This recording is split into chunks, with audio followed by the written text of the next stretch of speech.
טוב, הבאנו קערה חדשה להאכלה איטית, אין ברירה. היא אוכלת כמו חזירה והאוכל לא מתעכל. נכון? אז אמרנו ננסה את זה.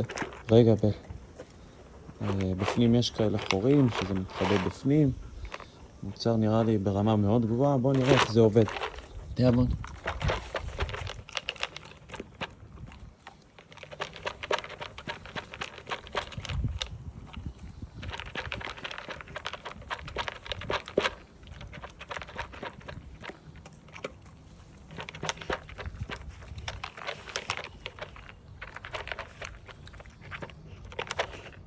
החף שלה יוצא החוצה.